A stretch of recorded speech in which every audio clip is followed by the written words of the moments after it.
There is change rattling around in this pocket of news tonight. A change to police body cameras that has police chiefs disagreeing. A change in headquarters for a major energy company, raising the questions. Why here? Why now? If Colorado's rogue electors don't change their plans, Colorado could change electors. A simple scrawled sign about all the change our state has seen. Weather is kind of like the change department, and this week, cold turns to colder. And change hits close to home tonight as we say goodbye to our friend and yours.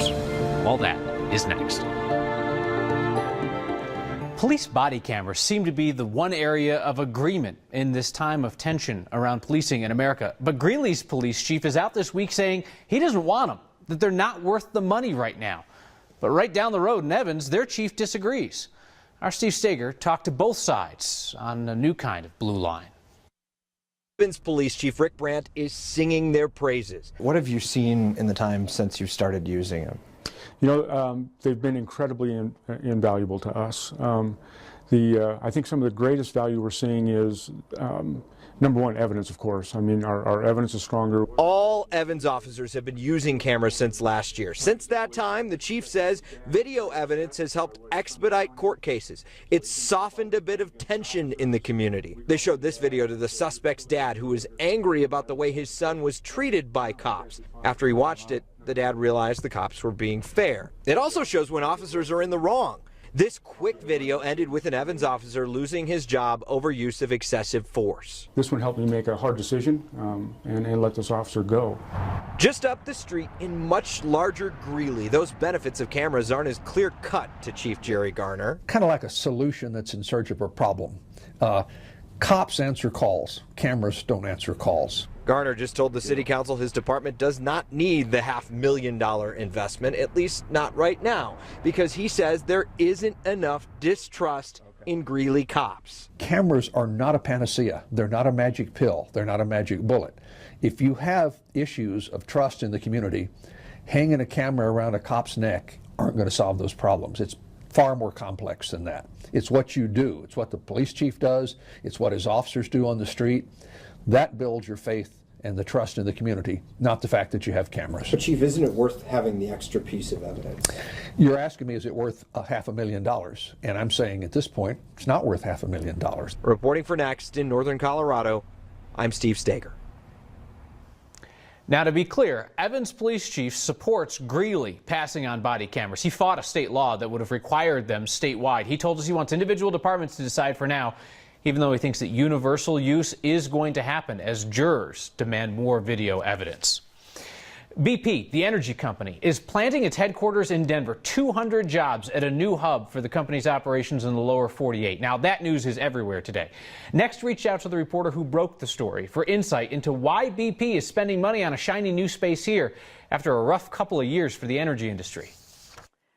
I think this is a really interesting move. You don't often see oil and gas companies moving out of Houston and into Denver. Kathy Proctor from the Denver Business Journal is too polite and professional to say that Denver's a nicer place to live than Houston. So we'll say it. And we'll leave the energy analysis behind BP's headquarters move to her. This is a natural gas company, and natural gas has not had a good run in the last couple of years. It's actually been lower than oil. But I talked to the CEO this morning, and he is very bullish on the future for natural gas because it's a clean burning energy, he said. About a third of BP's production in the continental U.S. comes from southwest Colorado, so Denver makes sense in that regard. And Proctor senses BP sees Denver as a place to call home as energy prices stabilize. I think we've seen the bottom. And I don't know if we're going to climb, but I think we're going to hold steady. President-elect Donald Trump got a letter from scientists asking him to take climate change seriously. Please. Not sure if he's read it or if it ended up in the circular file. Photojournalist Mike Grady went up to CU to talk to one of those scientists. Mike asked him a few of his own questions and one of mine. To President-elect Trump, we, the undersigned, urge you to take immediate and sustained action against human-caused climate change. My name is Alan Townsend. I'm a professor and also the Associate Vice Chancellor for Research here at CU Boulder. Do you believe in climate change? Yeah, my answer to that is that climate change is not about belief. Science is not about belief. The Earth doesn't really care what we believe or not. What are some effects of climate change that we can see right here in Colorado? Many of them are going to be around water, whether you like to ski, whether you like to fish and hunt, whether you're a farmer on the western slope or here on the Front Range trying to rely on a profitable business. All of those are going to face some problems in the future. What are your biggest concerns for climate change in the Trump administration? I'm concerned that there are signals being sent here at the outset that some progress we've made in recent years might get stalled or reversed. I'll also say that we need to wait and see. I mean, I don't like to judge anything before it happens. Here's a question Kyle gave me to throw at you. Okay. Isn't this what happens when your side loses? You don't necessarily get what you want or you were hoping for? Yeah, I know there has been some of that. I mean, what I would say to this one is that this issue is not about a side losing. Absolutely, there are winners and losers in all of this, but this is one where I think it's actually pretty easy as a leader to look at the will of the American people and try to make progress on this and not have that be one side versus another. It's pretty simple. I mean, climate change is real. It is us, and I know that can divide people and that can make people kind of sad or frustrated or worried about what to do, but the good side of this is, we can fix this. We just have to come together and do it, and there's an opportunity for a lot of us to fix it in ways that helps people who most need it today and then helps people in the future, and what could be better than that? I love how my buddy Mike takes that one spicy question. He's like, this one's from Kyle here. That's where that came from. So those faithless electors, they sure are a plucky lot. They just won't take no for a legal answer. But to hear them tell it, the fate of our republic hangs in the balance if Colorado's electors and others in the Electoral College nationwide don't band together and somehow deny Donald Trump the presidency. Our electors are appealing their recent rejection to the Colorado Supreme Court. They're hoping to get freed from the state law that binds them to Colorado's popular vote winner. This is where I turn. Visual cue that it's a new story. It's one about how Colorado will replace a judge that was fired by voters. Next is chronicled how this rarely happens, but it did happen in Adams and Broomfield counties where Judge Jill Ellen Strauss got bounced. And now 3 names from a selection committee have gone up to the governor. He has 2 weeks to pick a judge. You can weigh in again if you live up there and want to be heard. We have details on how to do that in this story on 9news.com. Cheryl Preheim's last newscast at 9 News is Friday morning after 18 years here. She's always had a gift for finding uplifting stories and telling them in a way that's not sappy, that's not overly dramatic, just honest and kind, just like her. The thread that really inspires me is when people do something they're passionate about, but they do it for a bigger purpose, and they do it for other people, and then it inspires people to sort of pass that along. That's what a community is about, I think, and I love to meet those people. The story of how Cheryl ended up at 9 News in the first place is a great one, and it tells you everything you need to know about her that you might not have known already. That, and the two of us getting ridiculously emotional, is coming up. As cars with out-of-state plates spin out in the high country, we look at what responsibility rental car companies have to prepare people to drive in Colorado. A scientist figures out what homeless people need, and she sets out to get it for them. And Cheryl Preheim and I mark her departure from 9 News by trading accusations. Now you are going Oprah on me. I'm not going you Oprah are trying with you. to make me cry. But seriously, Colorado's going to miss this woman. We'll catch up next.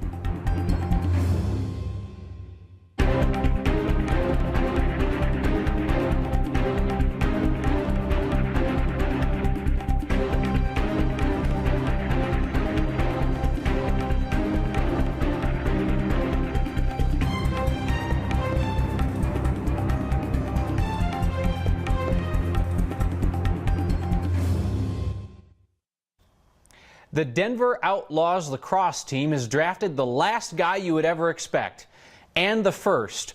Or they might be the same guy. There appears to be some miscommunication. Major League Lacrosse tweeted out its supplemental draft results today. In round 1, pick 9, the Denver Outlaws select first, last. Second round, pick 18, the Denver Outlaws select first, last. At this point, we are convinced that this was just a form that somebody didn't fill out correctly. First name, last name. No way did the Outlaws find 2 dudes named first, last who can both play lacrosse. And we can joke about these things because journalists don't make mistakes. It's a sign that not everyone is a fan of the new crowded Colorado. Eddie Avila of Denver drew the sign on the back of his truck. Colorado was a beautiful place to live. The teepee, Eddie tells us, is a nod to his own Native American heritage. Eddie wrote to us, Colorado's lost its small town atmosphere. Stop building. People should appreciate Colorado. Well, Eddie, we appreciate your view and the fact that you shared it with us. Next, we'll keep talking about how we try to balance growth and preservation and try to include all perspectives.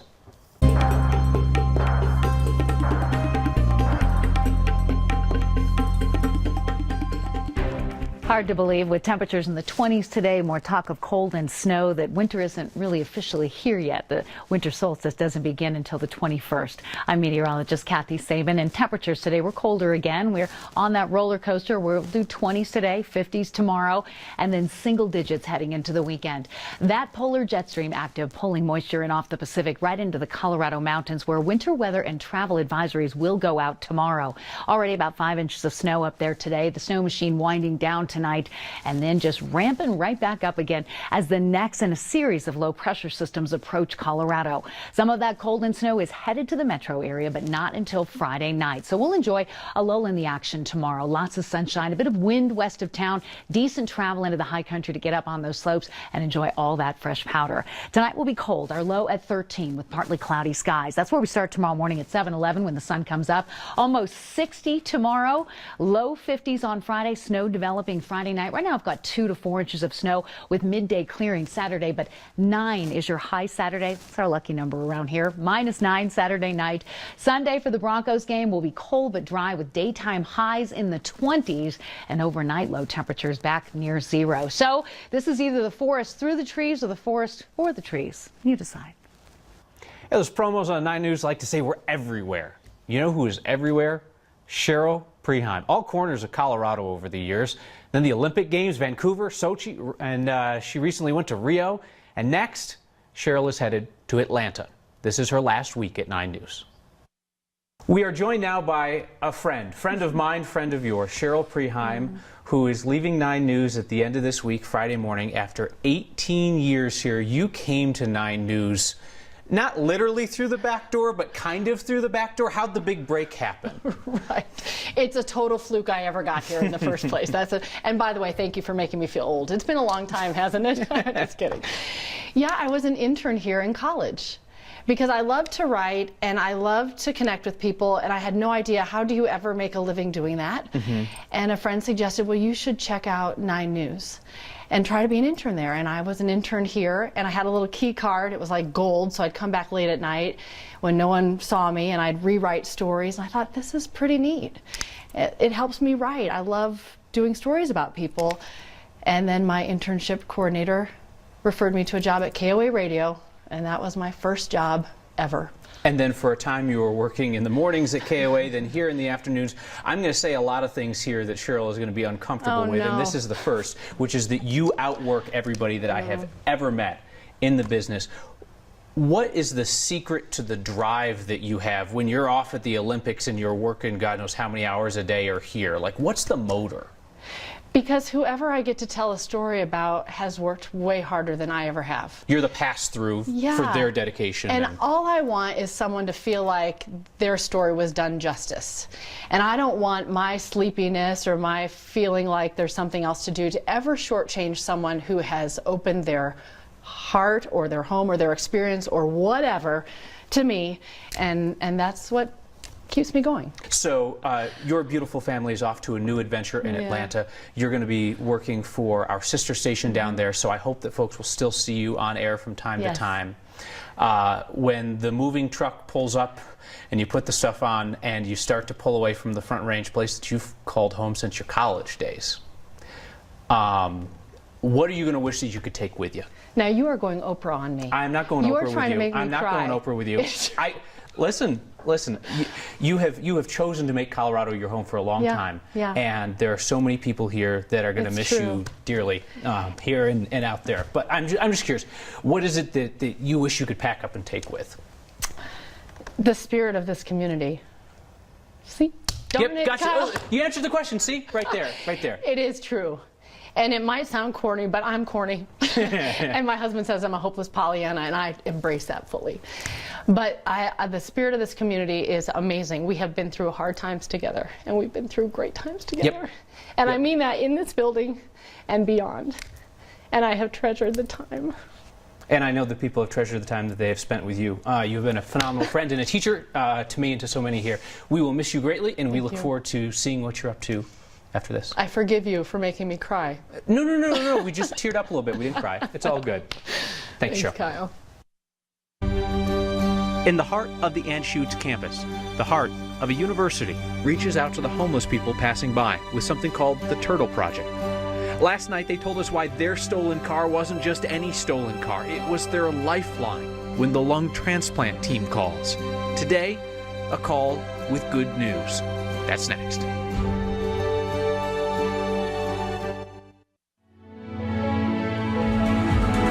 Our next question comes from Robert Eiler, who wonders if rental car companies at the airport are setting drivers up to fail in the high country. He asks, should they be supplying winter tires or chains? Who pays if drivers get a ticket in the high country for failing to comply with tire and chain laws?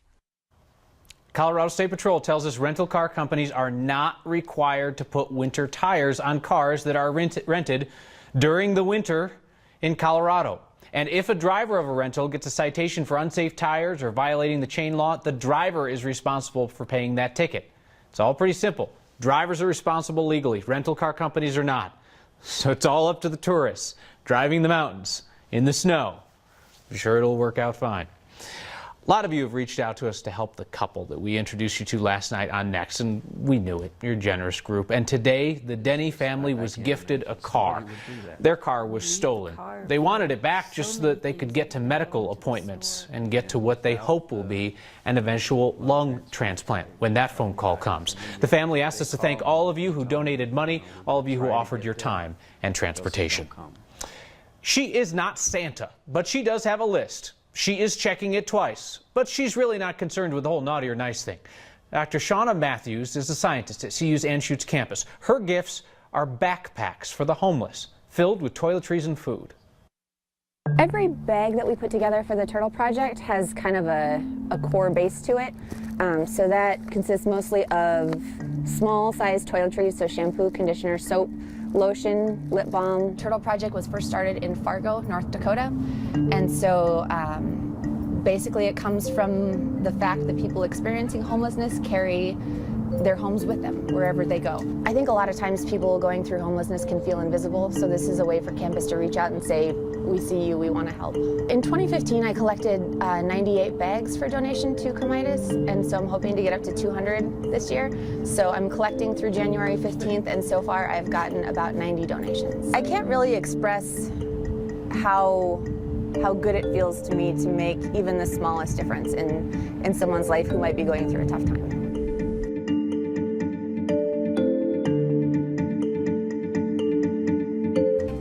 Good on her. I've always been suspicious about that elf on the shelf, and now proof that he's working for law enforcement. Next. I knew it!